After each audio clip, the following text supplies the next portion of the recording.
Baik, kita lanjutkan bahasan kita. Sekarang kita masuk ke subbab konsep database, di mana kita akan mencoba memahami bagaimana membangun database untuk organisasi kita atau institusi kita. Membangun database itu bukan hal yang mudah, karena ini lebih bersifat teknis dan biasanya dilakukan oleh orang-orang profesional di bidangnya, yaitu yang punya latar belakang computer science atau ilmu data atau ilmu komputer.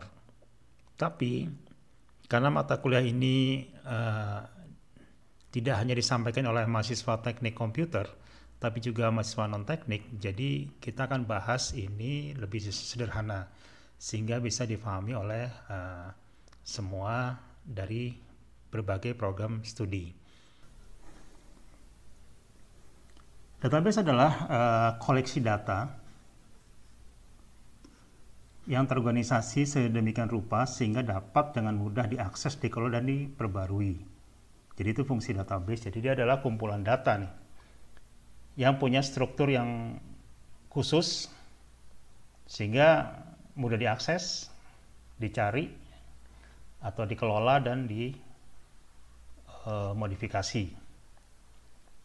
Nah, ini bedanya database zaman dulu dan zaman sekarang ya. Kalau database zaman sekarang itu bisa menyimpan semua jenis data. Kalau zaman dulu di tahun 80-an itu mereka hanya bisa menyimpan teks atau angka aja ya. Jadi, nah, database zaman sekarang itu bisa menyimpan segala jenis data termasuk teks, gambar, dan bahkan video.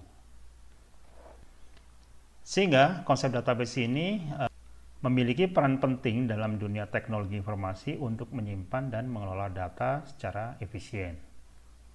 Jadi karena sekarang itu database management software itu udah sangat canggih ya, jadi semua bisa disimpan. Jadi kita bisa cari apa aja sekarang, bahkan cari video juga bisa. Coba salah satunya kita bisa cari di Google misalkan ya, untuk membayangkannya nih. Kita bisa cari nih, misalkan kita punya potongan gambar nih, kita punya potongan foto, mungkin suatu tempat di mana gitu ya, ada gedung, ada rumah, kita nggak tahu ada di mana nih, ya suruh cari aja Google. Google akan cari di database-nya dia akan mencari gambar yang mirip dengan ini, dan nanti dia akan memberi hasil beberapa, oh ini loh tempatnya di sini, lokasinya di sini, dan sebagainya. Itu adalah menurut saya udah benar-benar luar biasa di zaman sekarang ini ya. Yang dulu zaman saya awal-awal atau zaman saya kuliah dulu atau awal saya kerja dulu itu belum pernah terjadi gitu, untuk bisa mencari gambar. Bahkan sekarang bisa mencari potongan video. Jadi kita punya potongan video, misalkan di sebuah film kita punya sedikit klip di tengah gitu ya, kita dicari aja, oh nanti hasilnya, oh ini ada di film ini, judulnya ini, dan sebagainya. Jadi mencari tidak hanya teks aja atau angka aja, tapi bisa gambar dan bisa video. Nah, sebelum masuk lebih jauh, di sini model data, bagaimana sih cara menyimpan data di sebuah database, strukturnya gimana nih. Jadi ada beberapa istilah yang kita harus paham atau harus kenal dulu. Yang pertama, istilah yang pertama adalah database. Kedua, table atau tabel ya. Ketiga, record atau berkas. Dan keempat adalah kolom atau field. Nah, itu saya analogikan di zaman dulu nih. Kalau zaman sebelum database atau sebelum komputer, orang nyimpennya kan pakai lemari gini nih. Nah, sebuah database itu kira-kira mirip seperti lemari ini nih. Jadi kalau kita memiliki sebuah lemari, itu disebut sebuah database, kira-kira seperti itu. Nah, setiap laci-lacinya ini nih, ini adalah tabel-tabelnya nih kalau di database. Jadi ini misalkan sebuah database dengan memiliki 4 tabel, ya kan ini. Kalau tabel yang mau lebih banyak, ya kita beli yang tabelnya atau lacinya tambah banyak gitu aja kan. Oke. Jadi kira-kira database itu adalah lemarinya dan tabel adalah lacinya. Nah, ini di dalam laci ini, dalam tabel ini, itu ada map-map kayak gini nih. Nah, setiap map itu adalah kalau di database itu bisa disebut dengan record.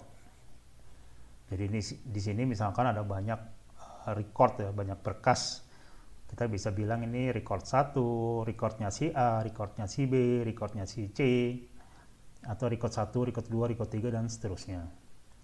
Nah, di dalam map ini itu nanti ada berkas-berkas detailnya kan. Kira-kira seperti ini nih. Misalkan di sini laci biodata atau tabel biodata. Ini dalam satu map ini itu ada berkas kayak gini biasanya nih, zaman dulu nih. Jadi ada lembaran yang berisi data si misalkan DB Gibson ini. Ya kan? Oke. Jadi kita udah bisa nih mana database, mana table, mana record. Nah, di setiap ini namanya kolom nih. Ini nama, ada NIM, ada alamat, ada program studi, itu namanya kolom atau field. Nah, ini adalah datanya. Jadi kolom nama di record 1 atau di recordnya DB Gibson gitu ya. Itu kolom namanya berisi data DB Gibson. Kolom NIM-nya berisi angka ini. Di kolom alamat berisi data ini. Program studi kolomnya berisi ini dan seterusnya. Tanggal lahir, tempat lahir, dan seterusnya. Oke, jadi di kolom-kolom ini biasanya ya nama, ID atau NIM ya. Terus tempat lahir, terus tanggal lahir. Biasanya gitu kalau data biodata dan seterusnya. Kalau dulu belum bisa menyimpan foto nih, tapi kalau zaman sekarang fotonya ini itu juga bisa disimpan di dalam database kolom foto misalkan. Jadi komplit lah, semuanya bisa masuk di dalam data gitu. Kira-kira seperti itu. Kalau software database zaman dulu belum bisa, tapi kalau sekarang sudah. Jadi udah mirip sekali dengan berkas manual. Kalau berkas manual kan seperti ini, terus fotonya 3x4 ditempel gitu kan. Jadi sekarang udah hampir mirip aslinya gitu. Jadi mirip aslinya yang dirubah menjadi digital, sehingga kita bisa gampang nyarinya. Kalau ini kan kita mau cari nih, tolong dong keluarin recordnya DB Gibson. Cari tabel mana nih? Kalau disuruh nyari tabel biodata, ya kita buka yang laci biodata misalkan. Kita buka, kita cari satu-satu nih. Yang mana nih? Nah, caranya supaya cepat gimana? Supaya cepat ya peletakan dari setiap berkas ini urut gitu. Jadi misalkan ukur berdasarkan ini, NIM. Atau berdasarkan nama. Nah, itu technically ya, jadi maksudnya nanti bisa dipertimbangkan mana yang biasa digunakan. Kalau kita mencari by nama, ya yang bagus diurut by nama gitu, D, E, F, G, dan sebagainya. Tapi kalau mencarinya by name, ya tentu yang bagus diurut by name. Oke. Tapi dalam dunia digital, kita nggak perlu ribet masalah itu tuh, karena dengan digital tentu lebih mudah untuk mencari. Oke, tinggal sebutkan kata kuncinya, dia otomatis akan cepat mencari data tersebut. Itulah kelebihan dari database sistem. Nah, sekarang ada tambahan lagi, yaitu model relasional. Apa nih? Jadi model relasional sih sebenarnya konsep utamanya adalah data dapat direlasikan atau dikaitkan dengan tabel yang lain. Jadi tabel kita nggak bekerja di satu tabel, tapi kita bisa nge-link ke tabel yang lain. Oke. Ini dikenalkan di tahun 1970. Ini lebih detailnya kita akan bahas. Contoh gini nih.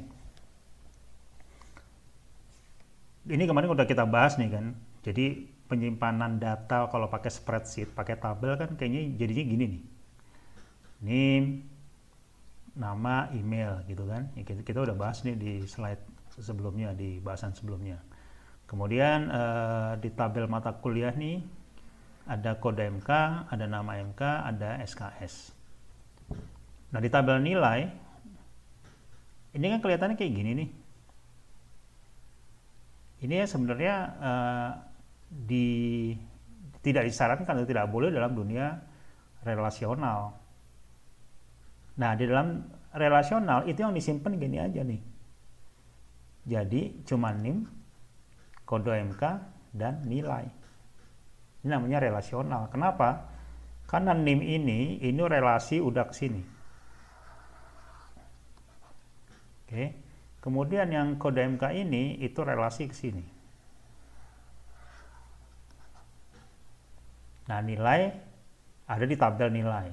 Jadi yang asli cuman nilai aja nih yang baru nih. Yang NIM dan kode MK itu ada di tabel yang lain. Itu namanya relasional tabel.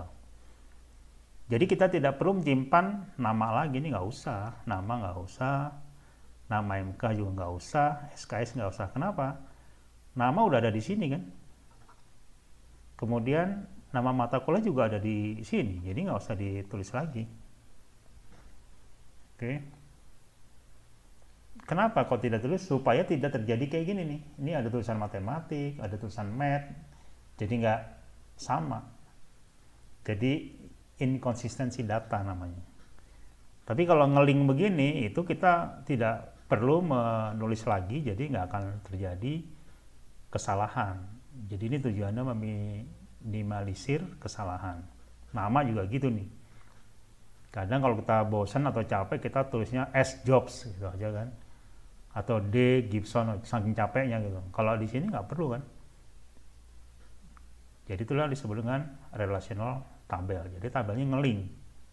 Sehingga kalau di sini diganti namanya, otomatis outputnya akan berubah. Keuntungan dari model relasional itu adalah satu, fleksibel. Jadi bisa gabungin data dari tabel-tabel yang berbeda, itu fleksibel banget. Saya udah membangun data aplikasi berbasis relasional ini udah berapa puluh tahun ya. Jadi saya bisa membedakan ketika saya membangun aplikasi dengan database yang lama di tahun 80-an dengan sekarang itu jauh lebih enak sekarang, lebih cepat, lebih mudah, lebih gampang ya. Oke. Kemudian integritas data. Integritas data ini maksudnya ya tadi kita harus percaya dengan data kita, jadi tidak ada kesalahan. Yang namanya nggak ada yang salah, ya nyebut datanya jadi nggak salah-salahan gitu, nggak perlu gitu. Karena itu tadi ngeling ke tabel semua, jadi tidak ada duplikasi data, jadi tidak ada data yang double dan lainnya. Kemudian keamanan dalam relational database itu ada fitur keamanan ya, yaitu bisa diatur hak akses pada level tabel atau bahkan kolom. Jadi ada misalnya gini, ada orang yang hanya bisa mengupdate kolomnya aja, kolom tertentu misalkan. Kan tadi ada kolom nama, kolom NIM, kolom macam-macam kan. Ada orang yang hanya bisa semua bisa tapi NIM nggak boleh. Kita bisa atur kayak gitu nih, karena NIM kan ID tuh. Jangan diganti-ganti gitu. Kalau nama bolehlah untuk ngupdate nama yang salah gitu boleh. Atau email yang berubah boleh. Tapi kalau name tidak boleh. Jadi bisa diatur kayak gitu. Atau bahkan tabel, ada user yang bisa memanipulasi tabel tertentu tapi di lain tabel dia tidak bisa kayak gitu. Jadi lebih aman. Nah, kira-kira gini nih, relational diagramnya, ini diagramnya, ya tadi ini sederhana dari ini nih. Nah, tadi ini kalau disederhanakan, jadi di tabel nilai ini ada NIM, kode MK, dan nilai, jadi kayak gini. Nah, ini nih, jadi di biodata, itu ada kolom name, nama, dan email, ya kan? Kemudian di tabel mata kuliah ada kode mata kuliah, nama mata kuliah, dan SKS, ya kan? Kemudian di tabel nilai itu ada nilai ID, ya kan? Ini ada ID sendiri, ada NIM itu dia ngelink ke biodata, dan kode MK ngelink ke tabel mata kuliah, dan satu lagi kita tambahin adalah kolom nilai. Oke, jadi ada 3. Jadi ada 4 kolom. Ada kolom nilai ID, ID-nya buat nilai untuk membuat unik. Kemudian kolom NIM yang berasal dari tabel biodata, kolom kode MK yang berasal dari mata kuliah, dan nilai itu sendiri. Jadi gini. Nah, sekarang ada istilah lagi nih, apa itu PK atau PK dan FK. PK itu primary key, jadi kunci utama, primary key. Kalau yang FK ini foreign key atau kunci asing, ujungnya gitu ya. Jadi maksudnya ini adalah kunci utamanya, dia ngelink ke tabel nilai, sehingga di tabel nilai disebutnya adalah FK-nya. Begitu pula PK di mata kuliah ngelink ke tabel nilai, di sini adalah FK-nya. Oke. Nah, itu tadi sederhana banget, tapi ketika saya membangun sebuah aplikasi, itu sebenarnya ruwet banget nih, kayak ribet banget nih, karena banyak banget tabel, linknya gue kemana-mana. Jadi ini adalah contoh aplikasi yang beneran gitu. Kalau ini kan tadi hanya simple 3 tabel, tapi pada aslinya, pada realnya, itu sebuah aplikasi bisa ratusan tabel. Jadi kayak gini. Tapi paling tidak kalian semua bisa paham bagaimana membangun database, tingkat kesulitannya di mana, desainnya gimana ya. Makanya dalam dunia ini ada arsitektur database-nya, ada orang, ada database spesialis database-nya ada sendiri. Oke, jadi nggak bisa semua orang bisa menggunakan software database karena dia harus mengerti atau mendesain ini. Nah, ini saya tadi udah sampaikan bahwa database software di tahun 80-an nih, zaman saya dulu kuliah sampai kerja di awal-awal, ini saya pakai ini nih.